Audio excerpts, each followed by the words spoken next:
I've caught up. After 4 whole ass years, I've finally caught up. I've caught up? Yeah!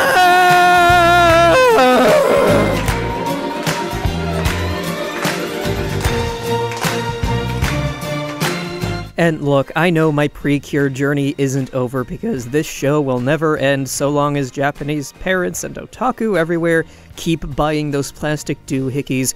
Tropical Rouge is still airing, and more seasons will doubtlessly follow me into my grave. But for now, I think I've earned the right to indulge in this feeling for just one moment. As of right now, just for right now, I have watched all the Precure! Ah! Anyway, Healin Good Precure was just kind of alright. I guess, though, it would be more appropriate to say I'm torn on this season. On the one hand, this season does on occasion display a genuine warmth and empathy through its primary cast and their internal dilemmas, but on the other hand, its warmth is sometimes undercut by painfully clumsy storytelling decisions. For everything this season does right, there's at least one other thing that's not so right, but then there's also this season's unique production circumstances to consider. You know, consider how, world events might have affected this thing. And it's a messy process, trying to wrangle all of this stuff into a coherent presentation, but I certainly will try. I've come this far, might as well see it through to the end. The end for now. So let's hop to it, shall we?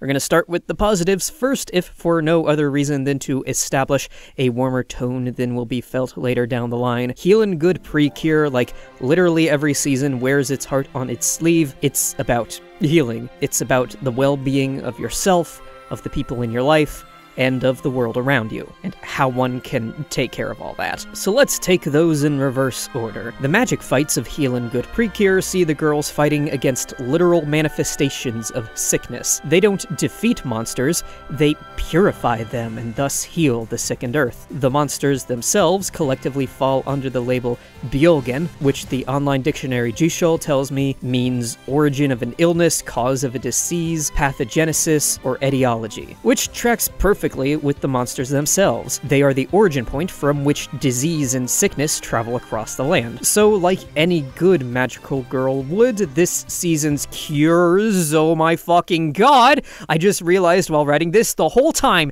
this entire fucking franchise, the heroes have been called Precure, short for Pretty Cure, as in the girls are pretty, and the cure for whatever bad force is sweeping the land, but only in this season is that name now literally appropriate, as these pretty cures are using their magical powers to literally cure disease. They are quite literally pretty cures! And now I've totally forgotten whatever point it was I was trying to make, so hang on a minute. Right. Okay, so, like any good magical girl would, this season's magical fighters employ their magic abilities not for the purpose of fighting and violence and what have you, but for the purpose of healing. Their goal isn't defeat the monster, it's heal the land sickened by monsters, which just so happens to involve some magic fisticuffs. This season thus has a somewhat unusual focus on nature, on connecting with, appreciating, and caring for the natural world. While this theme generally is visible throughout the series, some episodes make it a clear focus, like episode 16 and especially 24. Episode 16 is all about celebrating the history of this one old tree that's dead or dying and has to come down. Nature can touch your life in all sorts of ways, and pledging friendship under a tree is just one way to connect to the world. And then episode 24 leaves absolutely no room for doubt. It's explicitly about exploring and being wowed by the wonders of nature. The girls et al. Go on a nature hike and meet a tree hugger who just loves the place so much, and that's why she's gotta protect the trees. She speaks for the trees, and the trees say trees good, while the girls spend their time magically healing magic earth sickness. This episode highlights some of the real-world ways people can interact with and care for the environment around them. And all of this resonates with Asumi so much that she just creates a wormhole. So there's a lesson, kids. Respect nature, create wormhole. Nature is powerful. You protect it protects you. Symbiotic relationship and all that. Healin Good Precure is also concerned with how you care for the people in your life, whether it be literally healing them or supporting them through tough times. I suppose you could just chalk this up to a general franchise or even genre-wide theme of being loving and supportive to the people in your life, so there's no real deviations from the norm here, just straightforward, magical girl, pretty cure, fair. Still, there are some noteworthy examples of this theme, such as in protagonist Nodoka's sometimes tumultuous relationship with her fairy companion, Rabirin. I really appreciate the dynamic between Nodoka and Rabirin. I'm never gonna get that right. I appreciate the dynamic between Nodoka. Now I can't even say Nodoka! Oh no! I really appreciate the dynamic between Nodoka and Rabirin because both through banter and through conflict, they're able to learn and grow from each other. They almost by default have the most fleshed out human-fairy relationship in the Precure canon, making Rabirin in turn one of the best fairy companions. Rabirin is very headstrong and has a strong moral code and sense of duty, but it's the same strong-headedness that on occasion brings her into conflict with her partner, who is without a doubt just as strong as her, just in a very different way. They both feel obligated to help right what's wrong, cure the sick and what have you, but though they share similar goals and desires, their feelings were born from very different places. Rabirin's duty is inherited. She was born into the life of a caregiver, raised to, oh god, she might be a pro-lifer. Not maybe or probably, but there's definitely a non-zero chance. Oh fuck, I just realized that while writing this. Oh no! Anyway, she was born and raised to heal, taught her whole life the value of life and how to care for it. She's known nothing but being a caregiver her whole existence. It's all she's ever known, and it's therefore the thing she's most attached to. She's built her identity around being a healer. It's her personal responsibility that she can never let go of. Nodoka, though, she wasn't born into this life, she was pulled into it. Prior to the start of this season, Nodoka spent almost all her early childhood hospitalized. She was sick and unable to care for anyone or anything, much less herself. She spent all of her time being cared for. And so at the start of the season, Nodoka feels indebted. Having been nothing but a burden for so long, she then feels a desire to repay all the kindness given to her, to help the people who helped her, to heal the sick, wherever or whatever they may be. So when she gets the chance to actually do so, it's not out of a feeling of predetermined duty, but a genuine desire that stemmed from her life experiences. All of what I'm trying to get at is that while these two have similar end goals and desires, their motivations stem from very different places, and those differences lead to conflict. So, Rabirin, having been living this life from the start and feeling it's her personal responsibility and what have you, she could be said to be protective not just of other people, but about her very role. She's all too aware that hers is a dangerous life, and when Nodoka ends up getting pulled into that life, Rabirin feels guilt. She can't help but blame herself that such a young girl, frail from her lifelong illness, now has to put her life on the line doing such a dangerous task as fighting monsters in order to heal the Earth, which is a refreshing consideration on her part in the context of the rest of the series. While you could doubtless find some examples of similar feelings on the part of other fairy companions throughout the series if you dug deep, you would have to, again, dig deep. It's never a central part of their characterization, and I certainly can't think of any examples off the top of my head. That this guilt plays so heavily into Rabirin's actions is maybe not completely new, but certainly a nice refresh on this old tale. Often, these feelings of Rabirin's boil under the surface. Sometimes they manifest in strange ways, such as lashing out at Nodoka like in episode 15, and other times she's just straight up honest about her feelings like in episode 12. Whether they're coming into conflict or airing emotional grievances, at the end of the day, they both care about protecting each other as much as the world around them. They learn from each other how to be better at all of that, but all of this ultimately culminates in perhaps the most important lesson this season has to offer: the importance of self-care. Every single Pretty Cure has always espoused the importance of protecting others, but very rarely, and until now never so explicitly, have any of them dared to apply that same value to themselves. And it is oh so important that that they finally have. After all, how can you save the world if you can't save yourself? But in order to set the stage for this, we have to back up a little and talk about one of the main villains, Daruizen. While this guy initially comes off as some lazy good-for-nothing, as is his namesake, in some ways he's actually one of Precure's creepiest antagonists, because in actuality, he's little more than a parasite. He's a cartoon villain with absolutely zero regard for the well-being of others, and instead only cares about his own self-preservation. Daruizen was created when some evil magic infected a very young Nodoka, causing her to suffer from a years-long illness, and started feeding off of her very life energy. Once the evil force had fed enough and was called into service by the big bad, the evil force left Nodoka, thus allowing her to recover, and Daruizen was created. In other words, Daruizen is a being whose very existence is predicated on depriving others of theirs. It's also important to note that Healin Good never turns this into a maternal or parental thing. As funny as it would be to refer to Daruizen as Nodoka's evil son, by the facts of the text, that's just not what he is. He's an external force that stole life from an unwilling child without her consent. Daruizen is not Nodoka's child and therefore not someone she owes anything toward. Again, he's just a parasite. He's a being who has only caused her harm with no regard for her well-being. Nothing more, nothing less. He shows no remorse for his actions, no desire or willingness to change. He is just, plain and simple, a bad guy. So, given all of that, what does Nodoka do when Daruizen comes crawling, begging for her help? Now there's a toughie. To be clear, the help Daruizen wants isn't banal or easily given. Just as he once stole her life force from her, he's now asking her for the same thing. Essentially, to save his own skin, he wants Nodoka to offer up hers, while he offers nothing in return. Sacrifice yourself for me, he asks. Nodoka is conflicted. Until that moment, it's been her mission, her life's work, to heal the sick, to help those in need. Here's someone sick, in need of help, and her sense of duty would almost bind her by honor to comply. And yet some part of her resists. Helping Daruizen won't help her in any way.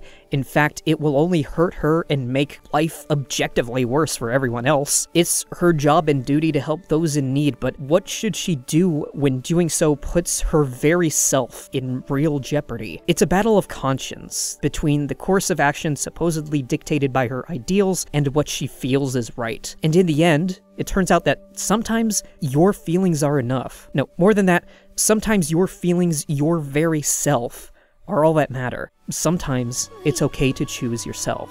私どうしても嫌なの。だったら助けなくていいラビ。のどかが自分を犠牲にしなきゃいけないなんて、そんな義理も責任もないラビ。だからのどかは自分の気持ちも体も大事にしていいラビ。のどかが苦しまなきゃいけない理由は一つもないラビ。 This right here. This is incredible.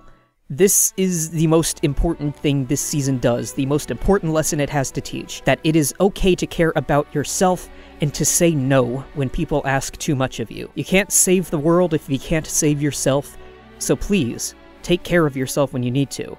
And never let yourself be pressured into doing something that you don't want to do. Now, one could argue that this whole plotline is a bit radical for Pretty Cure or even Magical Girls. One way you could read this is as the start of a villain redemption arc, with the villain reaching out for help, and then Nodoka betraying her ideals or whatever by saying no, and maybe there's some merit to that. She is, after all, saying no to someone directly asking for her help. But even if this does break tradition, I would argue that it was a good and necessary break to make. This is a series and a genre wherein girls have always gone to extraordinary lengths to accomplish the impossible, and that is undoubtedly noble and inspirational and what have you, but that always left open the question of, where does it end? At some point, the girls putting their very lives on the line became normal, expected. It became their duty to be endlessly self-sacrificing. And it should be no one's duty to be endlessly self-sacrificing. There has to be a point where they're allowed to say no and just look after themselves, and Healin Good Precure, thankfully and finally, acknowledges that. and that is fucking excellent. All of that also means that Ravirine is by default the best animal companion in the whole Precure canon, tart from fresh notwithstanding, and I will not be hearing arguments to the contrary. So that was all, collectively. One thing I think Healin Good Precure got very right. Its thematic focus on healing and the importance of self-care, and it's no exaggeration to say that that latter part was the thing I appreciated most about this season. But there's still other stuff worth liking, I guess. Not get overly excited about, mind you, just, you know, be all like, yeah, that's cool, I guess. One of those kind of cool things is Chiyu.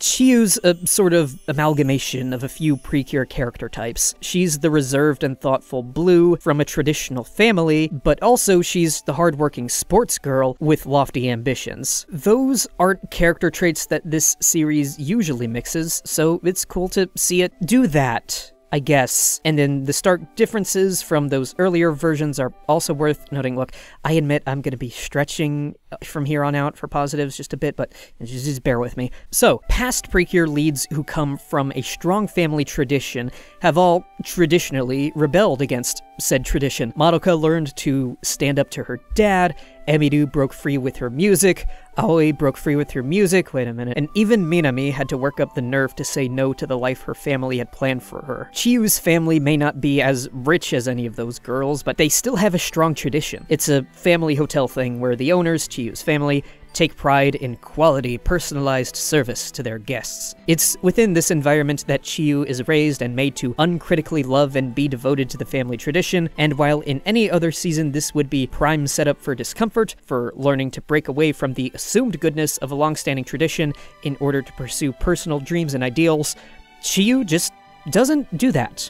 Kind of. The assumption that the tradition is good goes unchallenged, and for decent reason. For once, said tradition is, in fact, not completely terrible. It's not oppressive or harmful to anyone. Chiyu is never pressured to do anything she doesn't want to, and in fact her family is quite supportive of her going off and making her own decisions. Sometimes traditions become traditions for good reason, and for Chiyu's family, their tradition is just about being good, hardworking people, and that's something Chiyu can be proud of and inspired by. So while the usual Precure thing has girls breaking free from oppressive traditions, Chiyu's story is all about celebrating and embracing a noble one. But also, it's a bit more complicated than that, because Chiyu does want to do her own thing separate from the family tradition, while also staying in it. The classic become your own person story mixed with the new embrace what you were born into. In other words, Chiyu's story is a sort of have your cake and eat it too situation, and when you want to do that,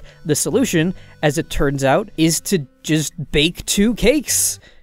You know, that analogy made sense when I wrote it, but now that I'm thinking about it, it really doesn't make any sense, but I'm keeping it anyway! Chiyu's story both wants to echo prior narratives about self-actualization while simultaneously subverting their progressive leanings by saying, well, actually tradition can be good, and it does that by just jamming those stories together, and while usually such a blunt approach could only result in structural disaster, for Healin Good, it actually kind of works, primarily because the tradition it chooses to highlight and have Chiyu be invested in isn't oppressive or one that would hold her back from chasing other dreams, but more importantly, structurally, these narrative beats actually blend well together because they're introduced as separate elements in her life before they're forced to clash, which thereby causes that clash to come off as a natural progression of Chiyu's story as opposed to the mess that would be implied by the premise. It's also, thematically and messaging-wise, pretty great that Chiyu isn't barred from pursuing any of her dreams by her life circumstances, that her family is so supportive of her at best causes inadvertent internal conflict. Thus, the bulk of Chiyu's drama is instead focused inward, on her sense of personal responsibility versus her blooming desire to chase dreams that would take her far from home. I guess that's all to say that dreams don't have to be mutually exclusive. You can love and do more than one thing. You can love your family business and work to inherit it, while also being a star athlete. And you too, little girls watching at home, can do more than even you think yourselves capable. It's all about not limiting yourselves by what you, or even those around you, think is possible. If you really want to do something, the only thing really stopping you is yourself. So what are you waiting for? Stop stopping yourself. Get out and do it. Just do it! So that's Chiyu. She's cool, and I guess while we're talking about the main cast, I might as well mention that Hinata's cool too, though while she did admittedly get the short end of the stick in terms of interpersonal drama to work through this season, what we did get of her was still pretty cool. Hinata is all bubbly and energetic and a bit of a ditz. What I'm saying is if she and Nodoka swapped hair color, she'd be the protagonist, you know I'm right. But what's great about her is that despite coming off as sort of distracted and off in her own world, she's probably the most considerate character in the whole season. And mind you, this is a season all about caring for other people. She's more observant of her friends than you would expect and takes care to do right by them, as is seen when they go shopping in episode 9, wherein she tailors the day to what she hopes her friends will enjoy. And when her fairy companion falls head over heels in love with someone he can never be with, she goes all in with supporting him in chasing his doomed romance, much to the chagrin of the other fairies. TLDR, she's the most considerate and supportive friend around, even through her airheadedness and clumsiness, which is why she's so lovable. Most importantly though, that considerate nature of hers is actually a very conscious choice, because she once lost a friend and she'll be damned if she lets that happen again. Episode 36 goes into further detail about all that when she's reunited with said friend Eriko. Eriko recoils. They've been too long separated and Hinata just doesn't know what to do anymore. She wants to do what's right by her friend, but is troubled by the thought that what's right just might be to let her go. But she'd be totally willing to do that if it came down to it, if it was what was best for all of them. And in the end, that's what it all comes down to. Despite the airs she puts on, for better or for worse, she puts everyone else's well-being before her own. Of course, Hinata and Eriko do eventually reconcile and grow closer than they were before, because you gotta have that happy ending, but the point has been made. Hinata is selfless, pure and simple. And it's also just nice storytelling that Hinata's selflessness combined with her recklessness neatly lead into the finale, what with the whole let's spring the trap thing and all in episode 39. I don't have much else to say about that particular moment other than it's cool. It is cool when the story and character beats naturally flow and to come together like that. It's a good bit. Yeah, also, while we're there, fully off topic for the main cast, I also thought it was cool how the villain's evil plans manifested in that episode and in that whole last stretch. TV Tropes refers to this particular bit as a Klingon promotion, wherein a lesser baddie offs the main bad to become the big bad themselves, and Healin Good not only does that, but also flips the trope on its head by having said evil plot actually be part of the real big bad's evil plot all along, and if nothing else, the whole situation is amusing for its novelty value, because Precure doesn't often go that delightfully convoluted with evil plans. And, so that's about it for the things this season did right. All the big important stuff anyway. Like with any season, there's doubtless lots of little fun details scattered throughout that you could milk a whole lot more out of if you were so inclined, but I, fortunately, have shit to do. So with all of that said, we now sadly must get into the many ways this season came up short. Let's talk minor storytelling and presentation hiccups first. These are minor problems that are by no means deal-breaking, but are certainly distracting, and when repeated often enough can be a bit more than distracting. A couple of easy examples occur in the first episode. Within the first, 5 minutes, there's a scene transition which can best be described as clumsy. The first scene is very bright, cheerful, and upbeat. Nodoka and her fam have moved into a new town and everything is happy. Nodoka is elated and ready to begin her new wonderful life, and then, without any word of warning or laid-in or anything like that, hard cut to a dying world filled with pain and misery and disease and decay and everything is awful, and it's like, whoa, hang up, hold on a minute. This and that aren't quite jiving. This is a jarring tonal shift that is neither justified nor necessary. I get it. Isolated. Both scenes are essential to get the story going, but they don't function well just jammed together like that. It'd be one thing if, the first scene with Nodoka had some underlying tension that slowly builds and naturally leads into the apocalypse scene, but no, it just straight up hard cuts from one to the next, no transition or anything, and a brute force scene swap like that can only be jarring. And that hard cut being jarring, even if it's intentional, isn't really adding anything to the narrative that I can tell. It's just bizarre and clumsy. Again, in isolation, the scenes are fine, but by jamming them together like that without considering how they would connect or reworking them to work together, the episode settles for the brute force approach, resulting in what I can only describe as narrative whiplash. This storytelling isn't overtly offensive or wrong or anything, it's just clumsy. And that clumsiness extends to the visual storytelling side of things too. Later on in the same episode, during the first fight of the season, there's this one moment where a punch just doesn't feel quite right.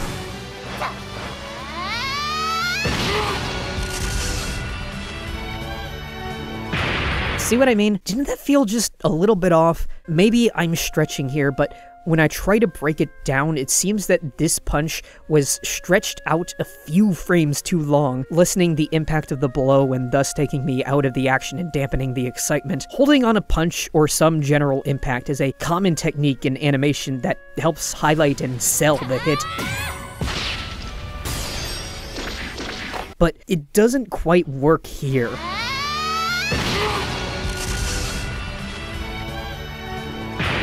The underlying animation is fine, but it being stretched just that little extra bit was more than enough to take the wind out of its sails. Again, nothing here is overtly wrong or bad or anything, it's just, like I've been saying, a bit clumsy. And this general clumsiness carries and manifests in small ways throughout the season. Again, not enough to be deal-breaking, but enough to be distracting. One such instance of recurring clumsiness throughout the season is this one recurring gag that should be funny, but just isn't. Chiyu's weakness for puns. The first occurs in episode 5 and crops up here and there throughout the rest of the season, and most of the time what should be a cute and endearing character quirk is all but ruined by one clumsy choice. Almost every time the show feels the need to stop everything and explain the puns.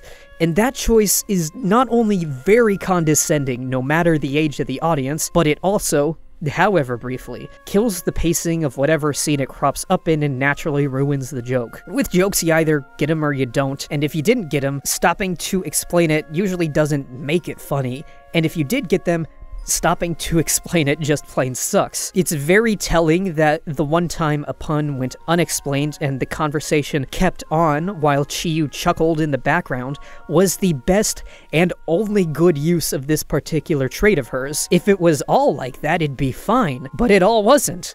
So, bleh. So those are all just a few examples of some of the various minor ways in which Healin Good Precure is clumsy throughout its run, but like I said, that's just the minor stuff. There are larger problems, both isolated and recurring, that paint the whole season as a more disjointed affair than is normal for this franchise, and this show's first major storytelling stumbling block has to do with Nodoka. Nodoka is introduced as a gentle yet lively soul who's excited to be up and about again. Having spent most of her life prior to the start of the show sick and bedridden, she's excited to start living again. She's finally able to run around outside on her own, go to school, and generally be a normal, happy, healthy young girl. She doesn't wallow in the sadness of having missed out on so much of her life already. Instead, she's excited to basically start over, put all the sadness behind her and start living life with a smile on her face. So she does just that and ends up making new friends. And here's where the narrative seemingly makes a very interesting choice. After meeting Chiyu and Hinata, despite having ample opportunity, she chooses not to disclose to her new friends that up until she met them, she was sick and bedridden for years. It's important to realize that this was an active choice on her part. In episode 2, when asked about her past, she deliberately uses language that hides the fact that she was sick for so long. Instead of saying anything to the effect of, "I was bedridden," she says, "That's still true.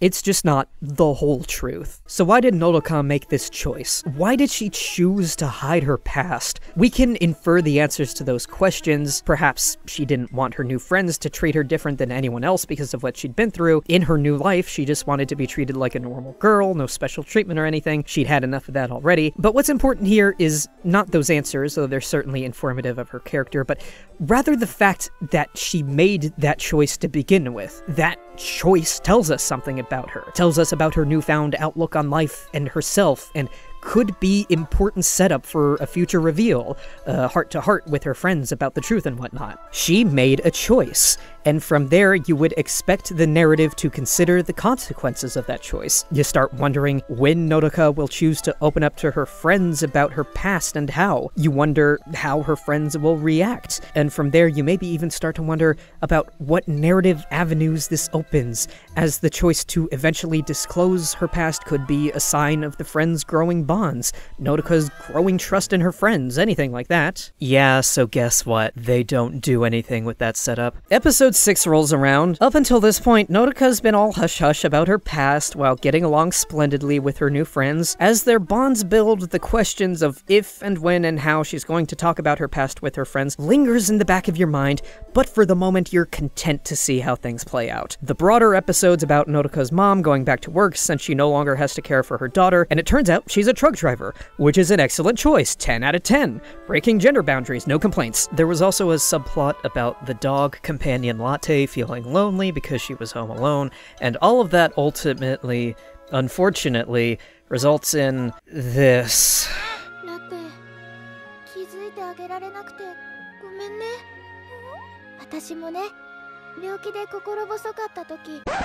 Oh, okay, that's it? She's just going to drop that bomb out of nowhere, and her friends aren't going to say anything to her about that or react in any way? It plays out like it's entirely incidental that she said that around them, like it wasn't some new piece of information or something they should have to contend with. All of that setup is just wasted for what comes off as a throwaway line. Suddenly, we can't have any big emotional scenes where Nodoka decides to have a big heart-to-heart with her friends as payoff for her earlier decision, and now the weight of that decision has been almost entirely negated because if she just let that bomb drop so casually, that tells me that either it wasn't an intentional decision or it didn't mean that much to her to begin with. And thus, we must also question whatever inferences we made about Nodoka's character as a result of that choice, because if it turns out that choice didn't actually matter to begin with, then we can't assume that it actually meant anything. And then later on, Nodoka's mom just drops the bomb as well without consulting Nodoka first, and it's like, come on, what was the point of all of that setup if you're not gonna do anything with it? The story having Nodoka undermine her own choice with a single line that is just glanced over in the blink of an eye is just, again, this is all hella clumsy. So that's one big thing the season got wrong, but we're not done. This season does have one other big stumbling block that I must mention. Asumi. Asumi is dull as a brick, and the only thing stopping her from being the most uninteresting primary character in the Precure canon is the existence of Happiness Charge. I can never stop shitting on that season. It is so fun. And I know, her dullness is by design. Her being essentially a brand new person means that she has to spend the season learning about emotions and how to express herself, but still, dullness by design is not an excuse to leave the viewer disengaged with the character. It is fully possible to endear the audience to a character who is outwardly dull and doesn't express themselves well, or like is usually expected. Hell, this is demonstrated within this very season with Asumi herself. Credit where it's due, there are maybe a handful of occasions in this season where Asumi breaks from her mold and is, for just a few fleeting moments, an actual character. To be clear, these moments are mostly just played for comedic effect, but still, they're better than nothing. The single greatest Asumi moment in the whole season is this bit from episode 23. Her extreme dedication to her role, manifesting as that distinctly strange, I guess, mannerism, is nothing if not amusing. But it's also telling that this one little 2-second bit is the highlight of the very few moments wherein this character comes to life. Most of the rest of the time, she's just there. And I find myself almost at a loss for how to express to you how dull I found her, other than to play back footage of her just existing. It's the classic conundrum of, how do you prove a negative? What evidence do you show to prove that something doesn't exist? How do I prove that Asumi is all fluff, little substance? I'm not sure I can. I can only relay to you that that was my experience of her. That the few moments of her being more than a blank slate, while good, weren't near enough to solidify her character for me. Conceptually, there's a lot of room for this character to grow, lots of fleshing out the show could have done with her. I would have loved to see the season take her farther, sprinkle in more moments like the one I highlighted, give her more to do than help navigate a hot air balloon. The potential was there, but the execution was not. Another thing I feel the need to mention while we're drowning in this sea of negativity is the villains. This is somewhat minor in the grand scheme of things, I admit, but I figure if I don't mention it, someone's gonna ask. I already mentioned a couple of things that I liked that the season did with them, namely Nodoka saying no to one and the evil play and backstabbing Hullabaloo with the other, but aside from that, I generally found the villains to be fairly one-note. Up until the end, Daruizen's just an emo kid, Guairu's just big and gruff, and Shindoine's just horny for a ghost, and there's not really anything else to them. The one villain I really liked didn't stay around for near long enough. Bate Temoda was really fun and had more presence than the others, actively going around and scheming and whatnot.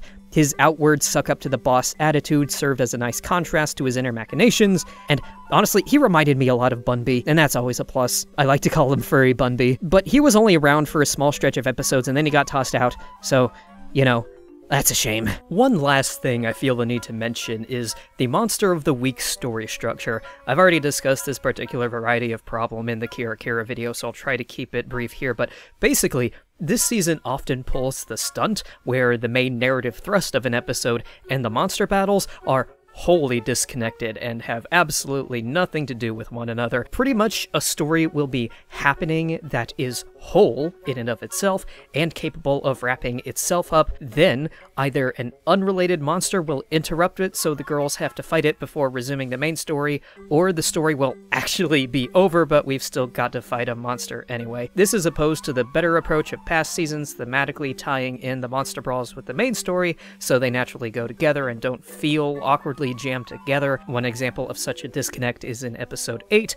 The main plot of that episode and the monster fight just don't synergize at all. It's actually really weird because the primary emotional tension and therefore narrative thrust, that being the girls and Chiyu's fairy being worried about Chiyu doing her sports thing, is resolved well before the monster shows up. So when the monster finally does appear, it really does just feel like padding. This structure issue of the disconnected monster battle is one that does recur throughout the season, frequently enough to be comparable to Kira Kira, though which season is worse about it, I really can't say. So anyway, that about sums up all the most egregious crimes I thought this season committed, but we still have a few more points I need to go over that are a bit more difficult to categorize, so it's time for the miscellaneous section. First, I feel it worth noting that the action this season was fairly mediocre. I already highlighted that one slight hiccup in the action animation in the first episode. Would you believe me if I told you that scene as a whole was a season highlight? It's never a good sign when the worst season is consistently better at something than the present one. To be clear, there's still a few good bits here and there, but for the most part it was function over style. Next, I feel the need to, for once, bring up the voice actors, well, one in particular. This is something I almost never do because, for the most part, I really do not give a shit. Across every single season of Precure, every single main character has been voiced by a good actor who turned in a good performance, and there's really no point in belaboring the point when every single time the point is the same, that being, they did a good job. But this time, oh boy, this time they got Aoi Yuki to voice not just one of the main characters, but the primary protagonist herself, Nodoka Hanadera, and boy, was that a weird choice! I'm not saying Aoi Yuki didn't turn in a good performance, because hell yes, she did. I'm saying this was a weird casting decision because Aoi Yuki, from at least my admittedly limited perspective, is best known for playing a screaming lesbian, and they cast her in a role with a distinct lack of screaming and being a lesbian. In fact, they cast her as the quietest Precure protagonist in the whole damn franchise. And to be clear, there are a few occasions where Cure Grace gets to raise her voice in the course of fighting, but never to the degree that Aoi Yuki is capable. And what really rustles my jimmies is there's this moment in episode 14 where Nodoka is encouraged to yell as loud as she can, so she yells, and the narrative carries on like her yell was really loud, but actually it was just really underwhelming, and it's like, come on, Nodoka can be louder than that, and more to the point, Aoyuki can go much harder than that. Please, just let Aoyuki yell. That's all I want. This isn't a major critique or anything. I just need Hibiki Tachibana to scream. Wow, that is delicious. Finally, some good fucking food. But let's get serious now. Regardless of all my dumb shit opinions, Healin Good Precure still marks an important milestone for the Precure franchise. It's the first season to be directed by a woman, which is fucking wild, right? Insane! For a franchise aimed and marketed at young girls to go 16 whole-ass years before a woman got to be at the helm is completely insane, and speaks to some of the ingrained sexist beliefs and attitudes at Studio Toei. There have been insider reports from as recently as 2018 of discrimination against women within Toei, with attitudes from executives to the effect of women don't have the ability to direct, or some such nonsense, and like, how the fuck do you get away with that? How the holy hell do you have a long-running media franchise targeted primarily at young girls, the goal of which is to sell toys to young girls, and then turn around and say, you know what? Let's have a bunch of dudes decide what little girls will like and want to buy. Let's not consult any actual women on this. No, why would they know what girls want? It goes without saying that any beliefs to that effect are pure bullshit and not even something you should have to provide evidence against. But just in case you did, here comes Yoko Ikeda, the series director of Healin Good, to prove you wrong. And you know what? She did it.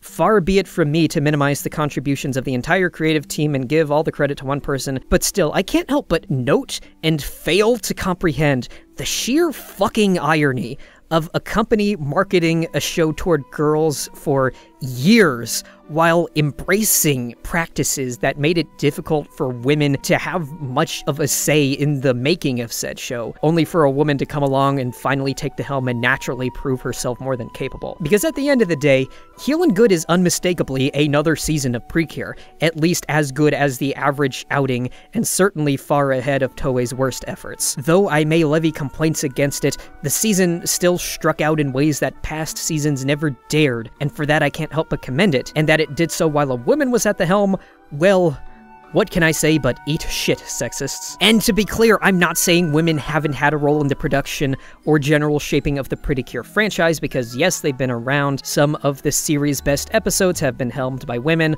All hail Rie Matsumoto. Series composition on Hugto was credited to a woman, Fumi Tsubota, and damn did she do a fine job.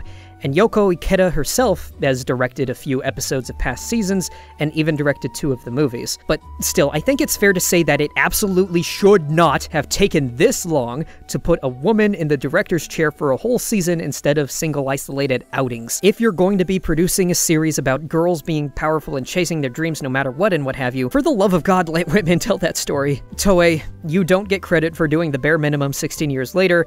Do better. And Ikeda, good job. Keep at it. We will watch your career with great interest. And another thing, not only did the director have to fight an uphill battle just to get into the director's chair in the first place, but once she was there, she and the rest of the team had to deal with extraordinary circumstances that no past director or team had to contend with. I am, of course, referring to, you know, Ikeda and her team didn't just create another good season of Precure, they did so under unprecedented circumstances that totally halted normal life across the globe, and if nothing else, they should be celebrated for pulling together something decent in spite of the world being against them. Now, despite the production team's best efforts, the incident of 2020 did visibly affect the production, shutting it down for a bit and resulting in new episodes being delayed for a period. Supposedly 3 episodes were never made as a result of the production delay, which is a shame, but, you know, it is what it is. Side note, Precure Wikia, please cite your sources. I guess the point is, 2020 sucked, but Healin Good, miraculously, did not. And right at the end here, I'm going to get a little meta. The last bullet point in the outline I'm working from just says, crossover movie sick finale. And to be honest, there's been a large enough time gap in between me watching the movie and writing that note, and me actually sitting down to write this video, that at this point I barely remember anything about that. So to close out this section, I'm just going to play some clip from the crossover movie finale to transition to the conclusion and proceed under the assumption that it was indeed sick.